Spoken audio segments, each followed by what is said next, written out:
Hi, everybody, and welcome to our first edition of the Research Roundtable for 2025. Welcome. We are so glad you are here. And to get things started, I'm Brenda Viola. I'm here representing Lympha Press tonight. Lympha Press is proud to sponsor the Research Roundtable every month. Things look a little bit different this month, though. We've shifted our format to a single host interviewer. We thank Karen Ashforth for the many research roundtables that she filled in as our co-anchor, and she will be on the Lympha Press platform in other capacities. But it's Dr. Herbst doing one-on-ones with the people on her most wanted list. Dr. Herbst, it's so wonderful. You've given me a list of amazing people that you want to interview. And I know I want to give Dr. Al-Ghadban's bio, but why was she number one on your list to start the year?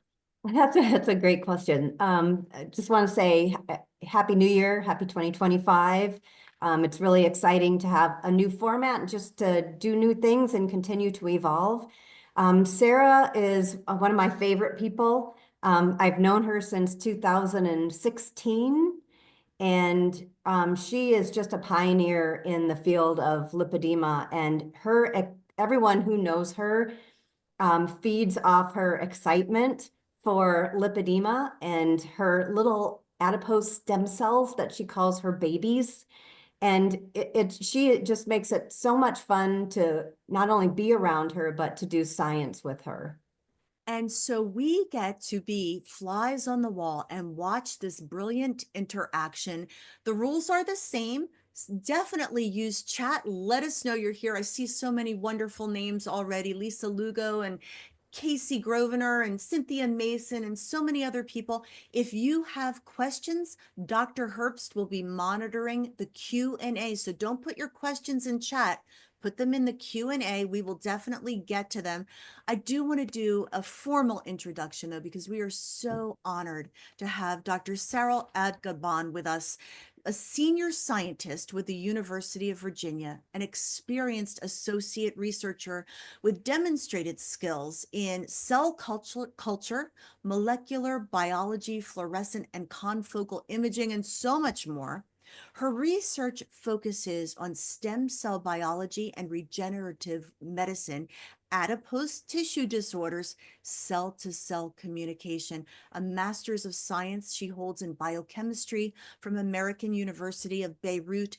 And tonight, this is why you have logged on. The topic is hormones, and in particular, estrogen, estrogen receptors, and lipedema. The jumping off point is a paper that these two brilliant women worked on together. And with that, I am going to recede into the shadows and say, have at it. Dr. Al-Ghadban and Dr. Karen Herbst, take it away. Thank you so much, Brenda. And Sara, I formally welcome you to the Research Roundtable as you, as our guest, helped me kick off this 2025 season of the research webinar run by Lympha Press. Thank you so much. Sorry, go ahead. No, go ahead. Thank you so much for inviting me. I believe it would be a great session. Thank you for the nice introduction. And, now we are colleagues, so. We are colleagues. Let's start it. How lucky for me. So, I like one. So congratulations on your new appointment at the University of Virginia. Thank you. And having your own lab. Thank you. And this is where when I first met you, this is where you wanted to be. And how exciting for you. It's very, very exciting. So after 9 years of working with lipedema and starting with you in 2016, I did not know anything about lipedema. I just finished my PhD, came to Tucson looking for a postdoc opportunity in the US. And then you just said, yes, hey, come and work with me. And then we started working on lipedema. I'm just like, what's lipedema? I have no idea. But from then, I learned so much from you and, through the years. And now lipedema becomes my baby project that's growing, growing cells and tissues and biorepository. And I'm super excited to talk about it with you today. Awesome. So I think it's important, you're a scientist and a leader in this field. I think it's important for our audience to know people like you, because if there is a patient who is going to have a surgery and some of that tissue is going to be thrown away, and they're a very interesting patient, you are available to take samples. Is that correct? Just send them to me. Yep. So maybe what we can do is have Brenda collect your information and put that in the chat, or make that available online, so that if anyone did want to contact you with the sample, they could. Perfect. Great. So you and I started working together in 2016 in the field of lipedema, and now you're 9 years later, you've done quite a bit of work in this field. So what would you say is a highlight for you, or an important contribution in this field that you would want people to know? So I believe my most important contribution to the lipedema field is the first paper we published together in the Journal of Obesity, in which we demonstrated that lipedema is a distinct disorder from obesity and from other diseases. We basically showed that lipedema is, although it shared a lot of facts with obesity, but it's very distinct in its own pathophysiological mechanism. And I think this is my most important contribution, because you can see it, we discuss it all the time, we present it all the time in all the conferences, in all the proposals that we apply for grants, and other people also refer to it. It's like the most cited paper so far in comparing lipedema as lipedema. So lipedema is not obesity. Lipedema is a disease by itself that we need to understand it and analyze the mechanisms to eventually, hopefully, develop a treatment that will be able to help patients for the long term. Nice. I agree with you. I think that was it really was one of the earliest papers that showed the diversity of histology of the tissue. And we made sure that we recruited women who did not have obesity in the study, because that, I think, opened our eyes to the fact that a lot of the changes in the lipedema tissue are present in women who do have lipedema but don't have obesity. Yes, and based on this paper, especially the histology of the paper, I decided to go further and basically understand what cells are in the tissue that's contributing to the disease. And this is where it led me to go into deep dive of adipose-derived stem cells and characterize them and see how are these cells in lipedema are different from cells from non-lipedema patients. And you've published quite a few papers showing those differences. Correct. And let's go back a little bit. So we looked at women with lipedema who did not have obesity and found they were different than controls. And we looked at women with lipedema that did have obesity or a BMI greater than 30, and they were different from controls still, although some things started to become more similar. But why women?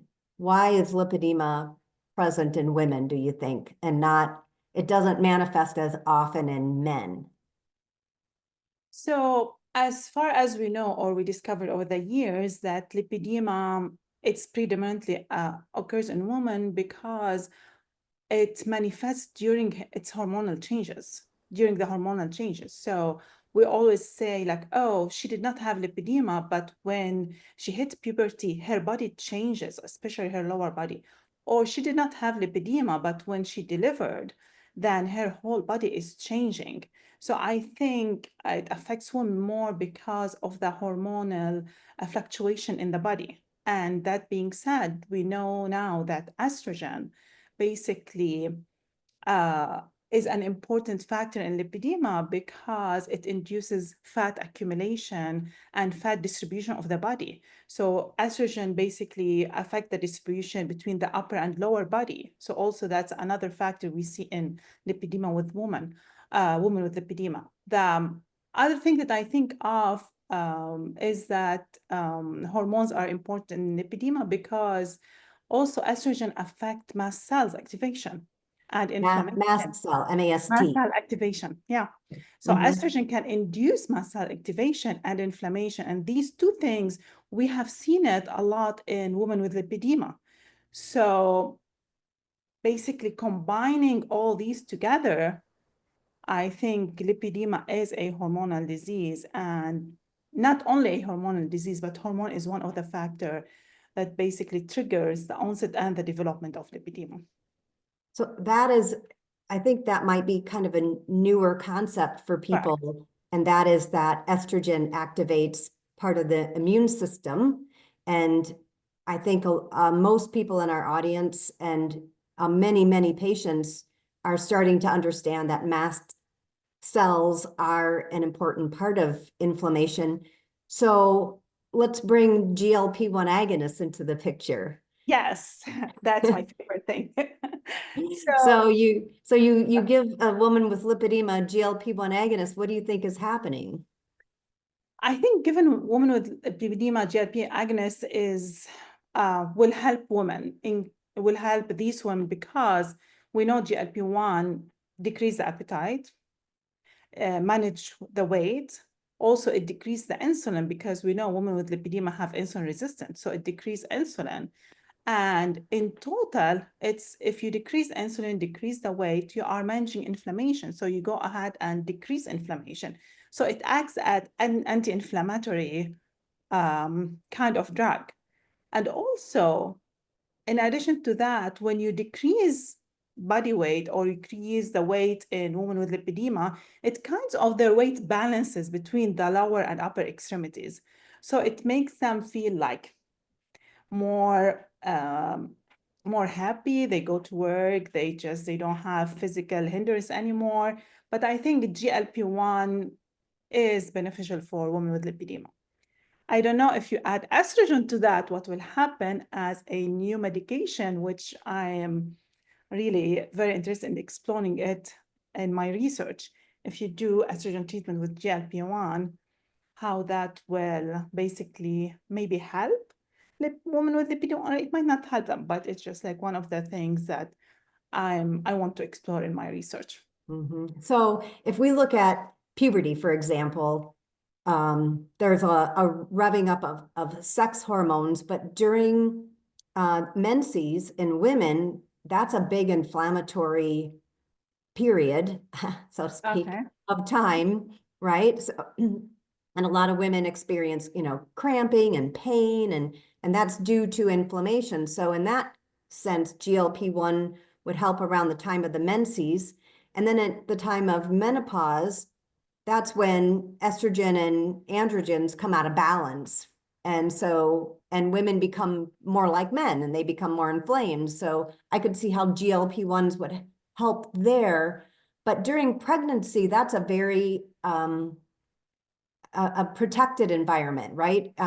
Yes. Women with autoimmune disease tend to get better during pregnancy. So you mentioned it was after the pregnancy. Would that be correct, when the immune system is revving back up? I think so. I think because, I know that during pregnancy, women are protected from a lot of stuff. They are not only protected from inflammation, they are protected from inflammation because I know people, their mast cells are not activated during pregnancy. They are kind of also protected. Yeah. So like the environment kind of works as anti-inflammatory. Yes. And then after that, it just loses this protection.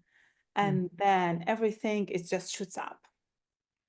That's really interesting. I mean, I think combining the sex hormones, inflammation, and GLP-1s kind of gives us a little bit more insight into what goes on with pregnancy. And of course, you don't want to gain too much weight during pregnancy because then you'll have more inflammatory tissue after you give birth. So I think controlling weight during pregnancy becomes really important, and then controlling inflammation after the pregnancy, but probably not with GLP-1s, especially for breastfeeding women. You can give other medicine, but GLP-1 is maybe after you regulate inflammation, you can start with GLP-1. Mm-hmm. It depends on how. I mean, obviously an anti-inflammatory diet is really important. Maybe some natural supplements that are anti-inflammatory would be important. Well, that's cool. That's for, I just changed my way of thinking. So thank you. Estrogen and mast cells has been on my mind for a bit now. Yeah. Yeah, I just had a patient today who has documented mast cell, so we need to talk. Yes. Yeah. So I think, it sounds like, female sex hormones, we've got estrogen, progesterone, we've got androgens, but it's a lot more complex on the level of the tissue. And you really dove into this in your paper where you were looking at estrogen treatment of lipedema adipose stem cells. Can you tell us a little bit more about receptors for estrogen? Yes. So estrogen receptors are proteins that are on the cell, either on the membrane or in the nucleus. And these estrogen receptors basically mediate the effect of estrogen. So they allow, it's like a lock and key. So the estrogen comes in, it sees the receptor, it locks into it, and then it allows it to go into the nucleus and basically increase the transcription of certain genes that they are present in there. In lipedema in particular, we know that when we treat adipocytes or fat cells from lipedema, when we treat these cells with estradiol, which is the most biologically active hormone in the body, when we do that through estrogen receptors, we see increase in estrogen receptor alpha. So there are two estrogen receptors, estrogen receptor alpha and estrogen receptor beta. We see increase in estrogen receptor alpha, but we also see increase in fat accumulation by the increased expression of adipogenesis. So increase in a certain gene called PPR gamma 2 that when you treat adipocytes with estradiol, we have increase in PPR gamma 2, which is the main fat gene expressed in basically in fat cells, and it's highly expressed in lipedema adipocytes. So taking all these together, we kind of see the link between estrogen and inflammation and adipogenesis, and we can link all of these to what we see in the lipedema tissue as inflammation and adipogenesis, which is increase in fat cells. And I don't know, I'm not sure about the fat size, but I'm sure of the fat accumulation. So you treat, we have in one hand a lipedema fat cell, and in another hand we have a non-lipedema fat cell. We're going to treat them both with estrogen. They're both going to undergo adipogenesis. Is that correct? And so what's the difference between lipedema and then a non-lipedema cell in that case? Increase in the expression. So you take both cells together, you have non-lipedema and lipedema. You both deprive them of hormones first, and then you add to them only estrogen. Okay. And then you differentiate these cells to become fat cells. Once they become fat cells, you take these cells and look at the expression of fat markers. Okay. One of the expression is PPR gamma 2, which is both expressed in non-lipedema and lipedema. But when you compare them together, the expression in lipedema fat cells is much, much higher than non-lipedema. It's significantly higher, which in our mind, as a basic researcher, is like, oh, that means it's significantly higher. That means it's expressed more. That Okay. might lead to increase in fat accumulation or just fat deposition, either or, and leads to more fat cells in lipedema. Okay. So and then when you have more fat cells. More fat cells, that means you have more inflammation. That means you might have more angiogenesis because now the cells needs more blood supply. And this is where everything links together. And this link, yeah, so we're going back to mast cells, right? That we're linking back, we're saying more fat cells. And macrophages too. And more mast cells and more macrophages, More right? macrophages. And different kinds of lymphocytes, right? I think that the population is a little different. Yeah, it's different, and it's like hard to detect in vitro, like in cell culture, but Mm-hmm. mast cells and macrophages is easy to detect. Mm-hmm. In the macrophages, we have two kinds too. We have like pro-inflammatory macrophages and anti-inflammatory macrophages, Mm-hmm. which are both high in lipedema tissues too. Okay. And so so you've got estrogen binding to estrogen receptor alpha and beta. We've got more PPAR gamma, more fat. We've got estrogen activating mast cells and probably other components of the immune system which still need to be figured out. And then what happens to the tissue after inflammation?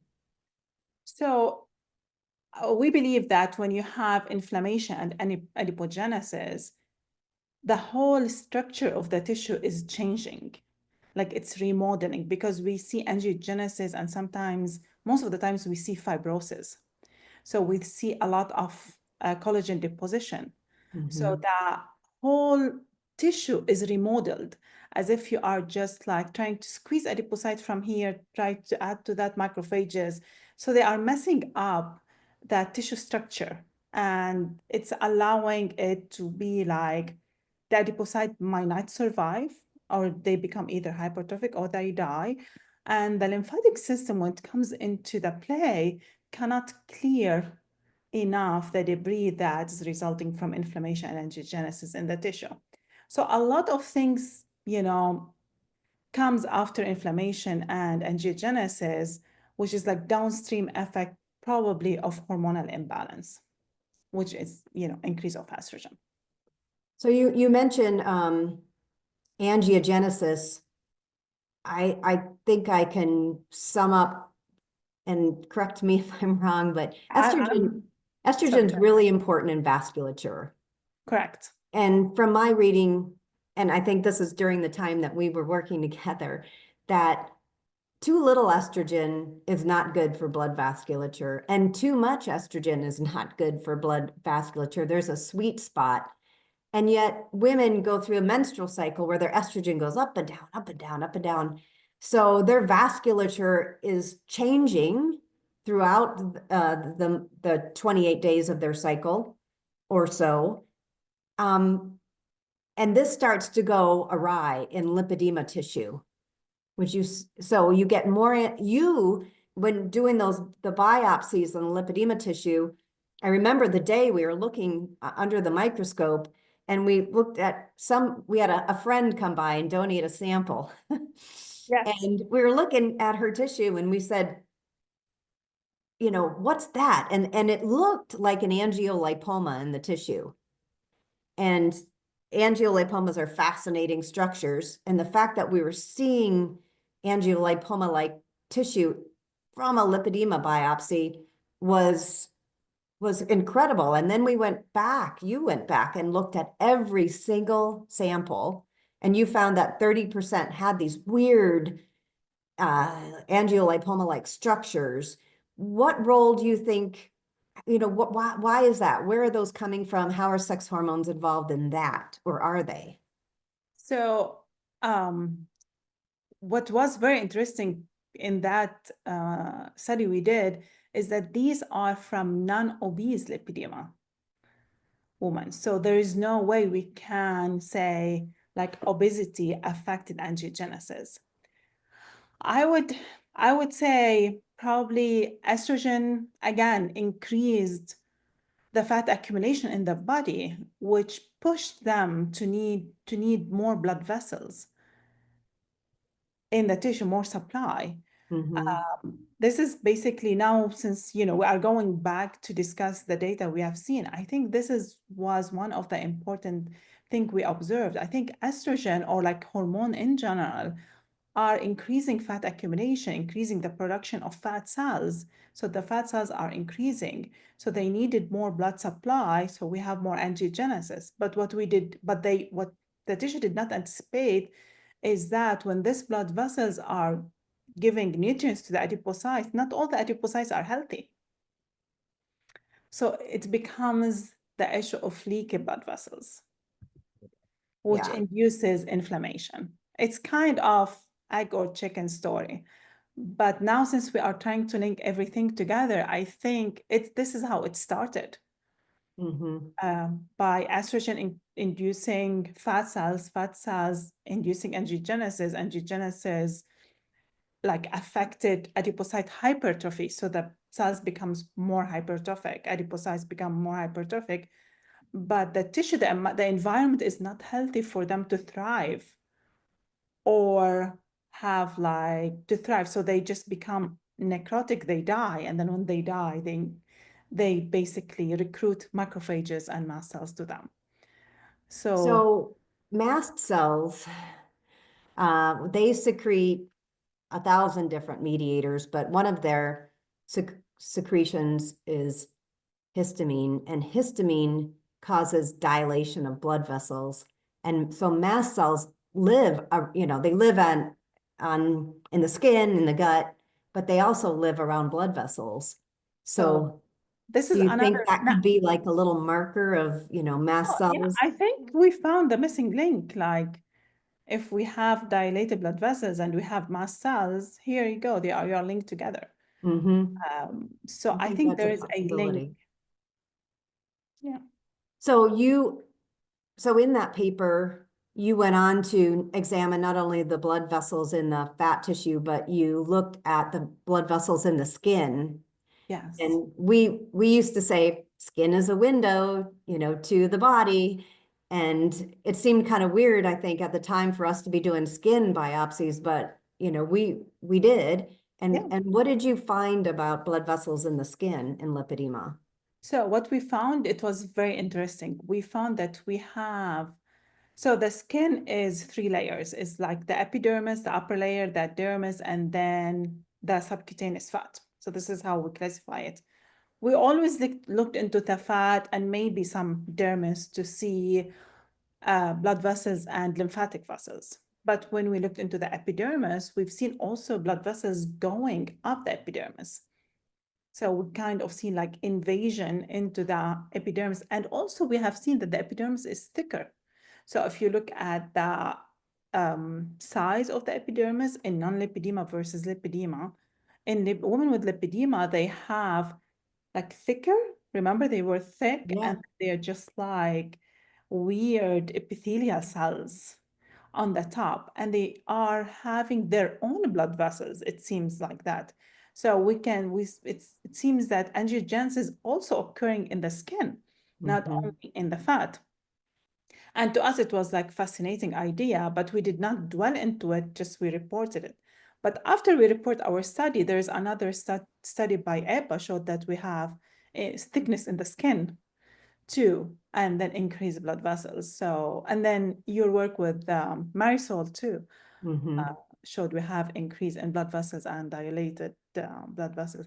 But yeah, we believe that we have angiogenesis not only in the fat, but also in the skin, which was very interesting. It's Okay, still, so we've linked now yes. estrogen to fat cells, estrogen to blood vessels and angiogenesis, not only in the fat tissue, but also in the skin, right? That's a possible link right there. And estrogen and mast cells. So, do you think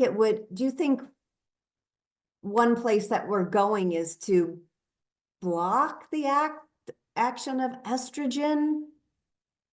Is that gonna, I mean, obviously, we don't want to make women into men, but what are your thoughts there? It depends on which woman, like which criteria. So we need to be careful. Are we talking with premenopausal woman or postmenopausal woman? Yeah. Because in premenopausal woman, we can try to block estrogen because you have a lot of estrogen receptors. And postmenopausal woman, estrogen level goes down and you have only estrogen. So I don't know how the aromatase is effective to convert testosterone estrogen. So I think if we want to play and try to see if we block estrogen, that will help women with lipedema. We need to look into premenopausal women. Yeah. Where it's like active, and then we can basically set an experiment and time point and see how that's affected. But there's a lot of criterias we cannot control. Like, are they on taking birth control? How birth control affect estrogen? We don't know. Did they do any, like, did they have any surgeries? We don't know. You know, there's like, are they taking any other medicine? You know, we don't know if that medicine also affect estrogen or estrogen receptors. So there's a lot of criteria. We look into it with Shelley from Vanderbilt, and then we was like, there's too many controlling criterias. Yeah. And then again, I believe also we need to think when we can block estrogen receptors, which day in their cycle. Yeah. Because there's like, you know, the cycle just, there's no way, there is a way to do it. It's just, we need a lot of participants and samples Yeah. to be collected to It's so make the data complex. It's not meaningful. like No, estrogen is the same all the time and we're just going to lower it and no. raise it. And this was one of the questions I had from reviewers when we submit the paper, like, how are you controlling for, you are looking for estrogen, but how you are controlling estrogen in your stem cells? I was like, I just combined pre and postmenopausal women together. But when I did the premenopausal woman versus postmenopausal woman, the difference was huge, like in estrogen receptors. Well, tell us more about that. So it was preliminary data that I started before I moved to Virginia. And then I wanted to see, like, if I'm sending estrogen, it does not make sense to combine pre and postmenopausal ASCs from women, right? It just makes sense to make pre-pool and post-pool. And then when we did that, the interesting data showed that premenopausal women, especially, like, we did stages. In stage 1, you have high expression of estrogen receptor alpha and beta. But when you go to stage 2 and stage 3, it decreases. But when you go to postmenopausal women, they are just like very low expressed. So there is no much difference between estrogen receptor alpha and beta. So it's the whole activity is in a premenopausal woman in stage 1 lipedema. So I'll make sure I understand. So that estrogen receptor alpha and beta are higher premenopausal than in postmenopausal. So they're much lower. This is just very preliminary data that we're trying to tackle some of the differences between pre and post. But it's very interesting. So But I think that one of but- the, I want to bring in another complication here is that, course. I worked with an Italian group and they have had a family that had an AKR1C1 mutation and Okay. that metabolizes progesterone. So in this family, progesterone didn't get broken down. So the progesterone would theoretically be higher during the lifetime of the women in this family, and the women developed lipedema. And progesterone is known to increase the growth of fat. So, and progesterone, rises at the end of a woman's cycle and during pregnancy as well. So what, are you going to also look at that interplay? And then let's add on androgens, because a lot of times androgen receptors and estrogen receptors work together. They actually bind together on the cell membrane, and they like count how much estrogen do you have, how much androgen do you have, and what effect should we have. That the complexity of sex hormones and women is just Amazing. it is amazing. And that's why I think in part we don't have a large randomized controlled trial of birth control, hormone replacement therapy. And so we're kind of, as providers, we're just kind of flailing out here. But from the new data that was processed for the Women's Health Initiative, they basically say that starting hormone replacement therapy in women is generally safe at the time of menopause, especially if they're symptomatic. And what I tell patients, especially the ones that are really suffering with symptoms, it's better just to go low. Go low and have someone monitor your levels. Because as an allopathic physician, I was told you give hormone replacement therapy, but you don't check levels. But Okay. as a functional or an integrative physician, they like a bioidentical hormone specialist. They actually follow your levels, which I think is safer. Because if a woman comes to you postmenopausal with a high estrogen level, right? She's got a lot of aromatase, she's changing a lot of androgens into estrogen, and you're just going to hand her more estrogen, that doesn't make any sense. No. I think you just give her aromatase inhibitor and then see how if her symptoms just go. Yeah, this is why it's very interesting, but again, it's too complicated. It's very complicated. So, And you need a lot of women to do a study like that. And I doubt I mean, unless we get out of debt here in the US and get a lot of money, I doubt they'll do another like hormone study in women, but I still think we got to do something. We got to better understand this. definitely when the IRB get approved. Yeah, that's right. When the IRB gets approved. So one of them get approved, so I'm just waiting on the other one. So we Okay. can collect blood as we discussed before. Okay. And then the idea is to look for the 3 forms of estrogen, progesterone, androgen, and testosterone in these blood samples. So Nice. once we get that at least, and we get the information with the consent that we have, should be able to get most of the medical history that they have, and we kind of gauge it, try to gauge it, like with premenopausal woman, postmenopausal woman, and then if we were able to enroll at least maybe 50 participants, that will give us preliminary data, which would be amazing. So the goal of that study is to look at the hormone levels throughout the menstrual cycle of a woman who's still menstruating, and then also just to check the same levels in postmenopausal women. And you need volunteers for that study. Yes. And then, if they are on hormonal therapy, we don't exclude them, but we just put them in a different category. Yeah. If they are on birth control, the same thing. If they are hormone replacement therapy, like we can't, as we do the Excels that you are so familiar with, the different Excel sheets with the different colors. Yes. I loved your Excel spreadsheets of your data. So just wondering if we have any questions that anyone wants us to take on. Oh, we've got questions. In fact, I've been waiting to wiggle in there. And how about if I just do a rapid fire overview of some of them? Carol Osgood is wondering, can bioidenticals go lower than the HRT pills and patch? Yes, you can microdose any kind of hormone. So I would say, yeah, you can use creams, gels. Pills aren't as good for estrogen because they go through the liver and increase your triglyceride.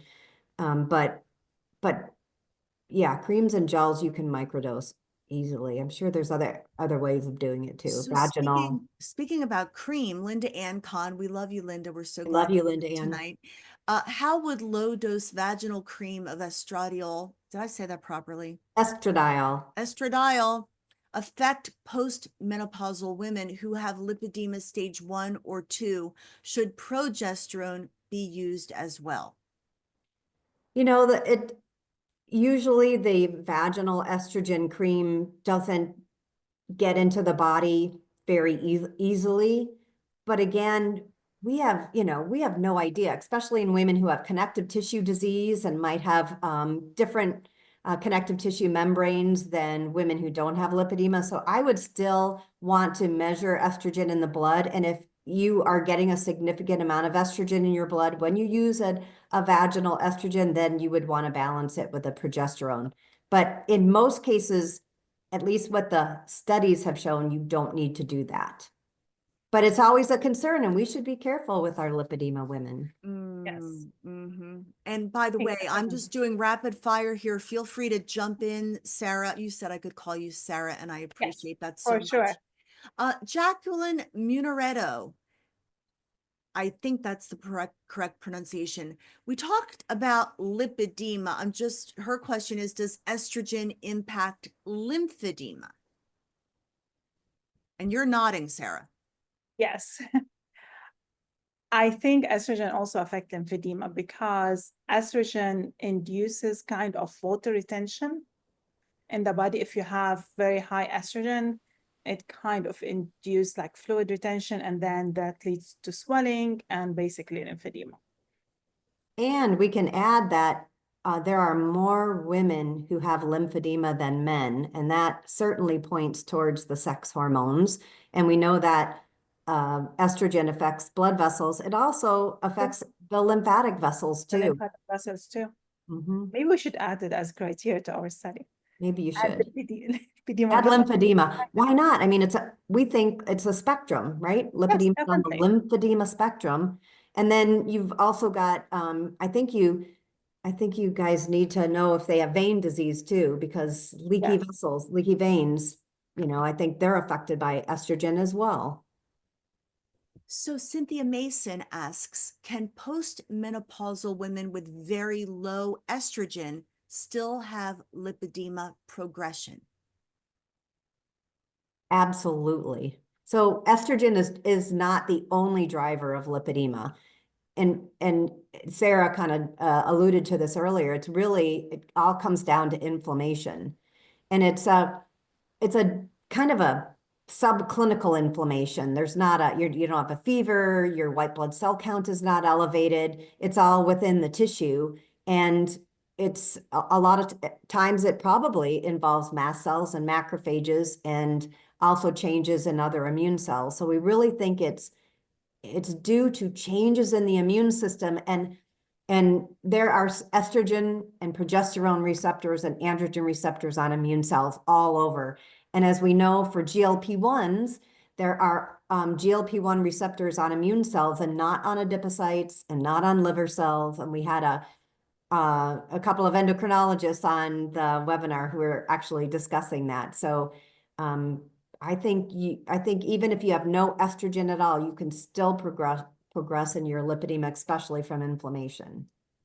And lymphedema has a low grade inflammation. So you always have inflammation.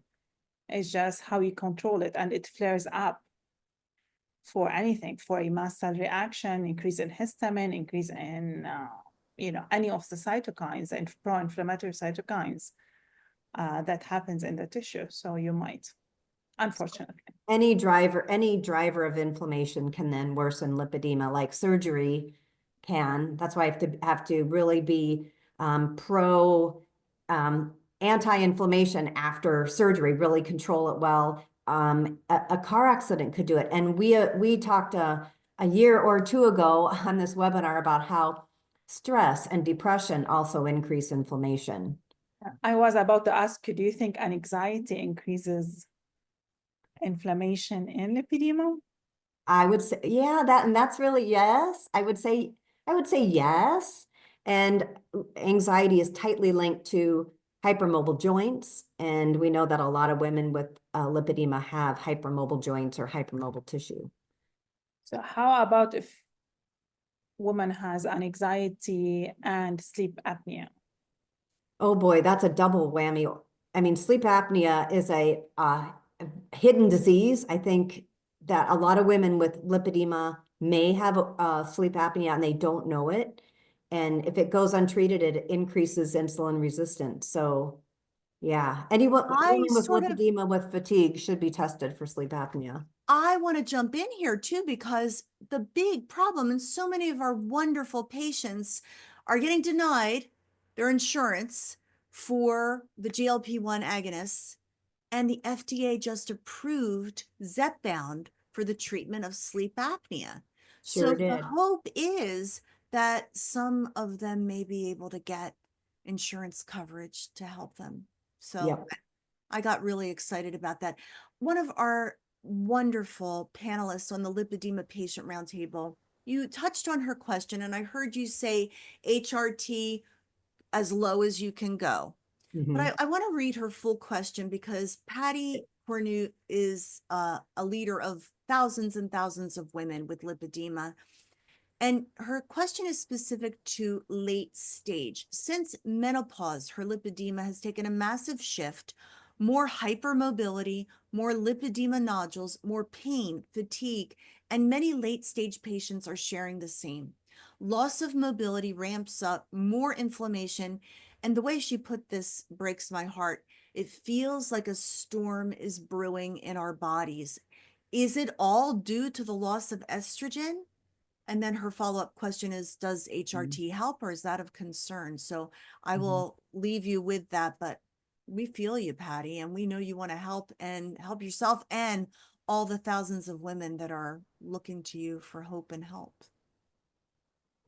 I can, Patty, I love you too. And thank you for that very insightful question. And yeah, my heart really, I wonder, like, I'm just gonna retire, But then a woman with stage 3 lipedema comes in and I'm like, nope, No, you can't. nope, can't. Because yeah. It's not all due to estrogen. It is very complex. Otherwise, we would have found the gene. It would have been an estrogen receptor or one single gene that was driving it. And that's not the case. And it is much more complex than that. Just like obesity is very complex, lipedema, has a companion in obesity, and obesity worsens lipedema. So they're friends and foes.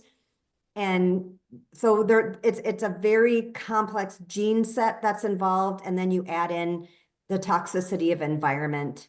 And so it's not just that. And I've been there's so many people looking into the genes. We were at the Lipedema Foundation meeting a couple months ago, and they presented a kind of a new set of genes. One of them that was super interesting and is linked to estrogen. But there's others, and it's more like pathways, different pathways. So let's say you got some obesity genes from your parents, and you got some change in your estrogen receptors from a parent, and then you got some connective tissue disease, and you got changes in your immune system, and there's just so many things that feed into it. So it's not just estrogen. It's just that we have, Sara as our guest tonight, and we're focusing on estrogen because it's something that just is not very talked about. We don't have any trials. There's not a lot of research going into it. And Sara is one of the pioneers in the field doing this research and interested in it. And I want to continue to support her in that so that we could learn why lipedema affects more women than men. But lipedema is so complex. It's a very complex disease. We are trying to simplify it by trying to say, like, estrogen affects inflammation, affects angiogenesis and fibrosis, but it's literally a whole complex interaction between all these factors together that is leading to lipedema. And do you think, Sara, that lipedema is a systemic disease? It's hard to say. Okay, so we know that mast cells aren't only in your legs. Correct. So mast cells are probably changed in the whole body. And we know that estrogen doesn't come out of your ovaries and just go directly to your legs. Yeah. So I would say yes. I would say yes too. I would say yes. I'm just like, as a researcher, I need to prove it first. Yes. The hypothesis is definitely yes. So there's 2 papers that have shown that the tissue from the abdomen seems to be affected, maybe not to the level of that of the thigh, but I think your paper showed that. Yes. Right? So we showed that because when we took the biopsies, we made sure the biopsies from the abdomen were not affected. To the best of our ability. To the best of our ability, because we were trying to get them from the upper abdomen, not the lower abdomen. So we tried to move them as far from the thigh as, and the studies we did on mainly stage 1, stage 2, we did not get a lot of stage 3 because when it's stage 3, it's everywhere. Yeah. But the thing is, even if you take abdomen tissue affected from lipedema woman and thigh, they are completely different. Their genetics is completely different. We did sequencing on both, and they are completely different gene expression. When the ASCs, the cells that you isolated from these two tissues, are completely different.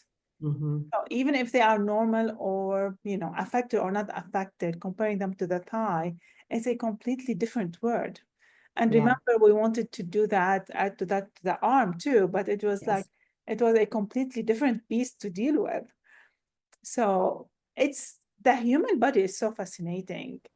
Like tissue from the same person, because we tried to control the tissue from the thigh with the tissue from the abdomen from the same person, but we could not. They are just completely different. And we have shown that the thigh express more fat cells than the abdomen in lipedema. So then we get, you know, to stick with the thigh. Yeah. So I guess what kind of the take home there is that the abdomen tissue and thigh tissue are already starting different because Correct. the body generates them differently. And then you might add on lipedema on top of that, but it's still going to look different between the two Correct. because they're just different tissues, which is fascinating that fat in one place is actually very different from fat in another place. And then since I worked in a lab that our main aim was to isolate cells from all the different body. So even when we isolate fat from the knee, are different from the cells from the thigh. So even if you say, okay, this is tissues from the leg, because when we did lipedema, we did not specify which part of the thigh. We just like combine all of them together when we get the samples from physicians. But then when we did like thigh versus knee in other study, they are also different. So in my opinion, if you want to compare lipedema tissue to non-lipedema tissue, let's stick for the same tissue from the same location for just now to Yeah. understand it. So Well, comparing thighs to thighs. correct. Okay, yeah, that makes sense. So there's we had on Dr. Cinti as our guest last year from Italy. Sorry, I said that wrong. Cinti, Dr. Saverio Cinti. And his paper on lipedema just got accepted for publication. He did an electron microscopy study, and he showed in the tissue that there was a large amount of calcium deposition. Wow. And calcium deposition can occur as an end result of inflammation. So that, you know, and it was around adipocytes. And then he also showed that the blood vessels were just weird. They were broken, chopped up. They were just not normal. And so I think now that's the Due to calcium fourth paper. influx? Hmm? Do you think that's due to calcium influx?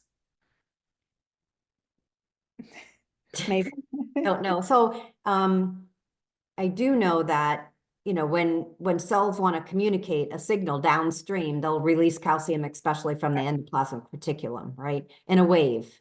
And that wave goes out and it sends that message to cells. So I'm just curious because, you know, I'm trying to think also with Shelley's work that showed that increased sodium in tissues. So like sodium and calcium, like there's something going there. yeah. So you got an increase in deposition of electrolytes in the tissue. Yeah. That's just weird, you know? Yeah, and we don't know why. Like, And he said he has never in his 45 years of work seen anything like it. Ever. wow. Which makes lipedema very, very unique tissue. Yeah, it is.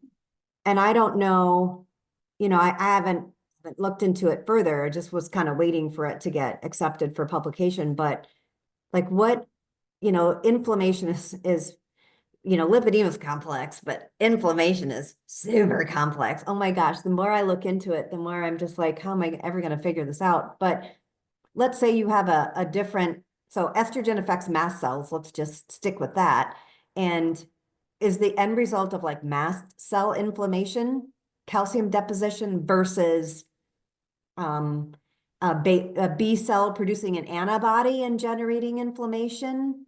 You know, I don't It know. might. It might, because we are, again, we are only focusing on mast cells and macrophages and inflammation. But Mhm. again, if you do the inflammatory pathway, when we did the stromal vascular fraction from the whole tissue, you have increase in CD163. You have increase in like a lot of, you have increase in B cells and T cells and whole lot of panel of immune cells. So if you want to go that way, it's a completely different story. But again, it adds to the theory that there is inflammation in lipedema. What triggers it? Now we kind of have a theory that estrogen induces mast cells and mast cells inflammation and then So increase. what about, we only have 5 minutes left, but what about Phil Scher's hypothesis that lipedema is like pregnancy, which we've talked about for years as well, and that lipopolysaccharide crosses a leaky gut when women are pregnant, causing inflammation, but then the body controls that inflammation. So lipedema inflammation is a little bit higher than normal. Do you buy into that? Yes and no. Yes, because he describes lipedema as a pseudo pregnancy. Yes. And that's kind of similar to what we see in lipedema. But no, because after that, after lipedema, after women with lipedema finish their pregnancy and they are out, they have increased inflammation. So what happens?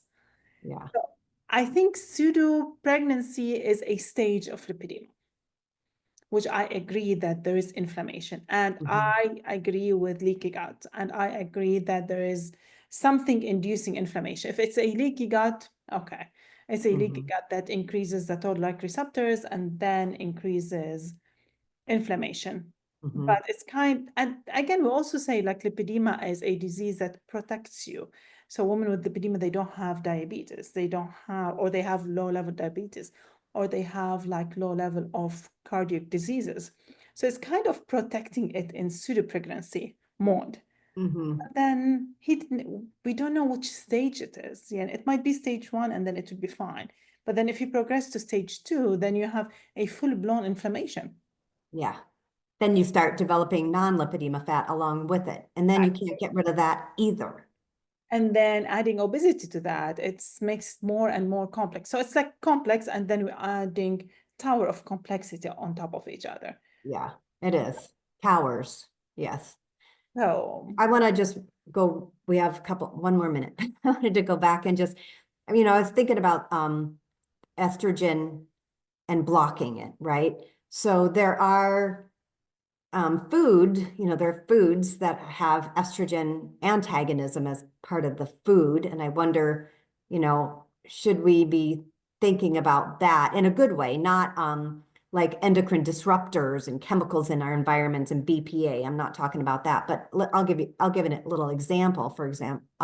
So if you drink red wine, you get resveratrol, and resveratrol is a fabulous bioflavonoid. It's been associated with anti-aging, but it's an estrogen agonist antagonist. yeah, I What I does think that do to lipedema fat cells? I think it might help them because also it is anti-inflammatory and antioxidant. Mm-hmm. So again, if you are decreasing inflammation, Mm-hmm. and by having anti-inflammatory, natural anti-inflammatory and a natural antioxidant, right? Mm-hmm. Basically, you are helping the tissue to reduce inflammation and kind of protecting the vascular system. Mm-hmm. Mm-hmm. So could you do an experiment for us and look at resveratrol and lipedema tissue? Actually, when I was doing PhD, I have a friend of mine that was testing resveratrol on cancer stem cells. And you can see the effect. So it's easy. It's just like, give me some fat cells and I just put resveratrol on them and see what's the effect on them. Yeah, and we can add estrogen and we can add estrogen blockers, and then we have controls and non-lipedema ESC. So there is an experiment running, so already. Awesome. Well, Well, I popped up again because it's that time. We are out of time, but wow, what a great conversation. Dr. Herbst has come up with a lineup of amazing experts. Every first Monday of every month, you'll be privy to these kinds of conversations. We tried to get to as many of your questions as we possibly could, and I've also alerted patients who may not know about it. We do a lipedema patient roundtable the third Wednesday of every month. We'd love you to be there. I put the link in the chat. Also, this has been recorded, so if you missed something, you'll catch it again. lymphapress.com will post it. May I just say, it's been such a privilege to hear the two of you talk. Any final words first of all, Dr. Al-Ghadban, any final words for our audience? First, I just hope that we figure out something for lipedema patients, figure a treatment, and hopefully with Dr. Herbst, we will figure something out very soon. She gave me a bunch of experiments, so that's on the way.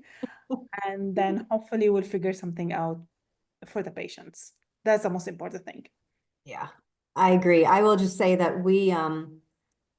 our lipedema patients are just amazing, and they're so generous. And we have one lipedema patient that we're working with, and we found that lipedema can grow on the hand and the feet. And this is not well accepted. And we were at the Lipedema Foundation meeting, and we were told that that's not true. So we have a patient who underwent surgery, and in order to donate to the cause, she had the fat removed from her hands and her feet, so we could prove that, yes, lipedema can occur on the hands and feet. And I want to just thank her from the bottom of my heart, because I didn't think that would happen. We thought we were just going to get an ultrasound, and instead we got tissue, and that tissue has been shipped from Germany to Sara, and Sara is going to be looking at it. And I'm so excited about that. Yeah, we are super excited about that. And again, we thank her very much for her contribution. And hopefully it will give us insights about the lipedema fat. Yeah. We're hearing so many thank yous from the audience, and we also want to thank you for being in the audience tonight. Your chat, your questions make the Research Roundtable invigorating conversation. And also huge thanks to Lympha Press for caring about lipedema patients and lymphedema patients and offering this kind of content, which brings hope. You give us hope, Dr. Herbst and Dr. Al-Ghadban. And so we thank you all and wish you a wonderful, healthy, and happy New Year. See you next month. Thank you. Thank you.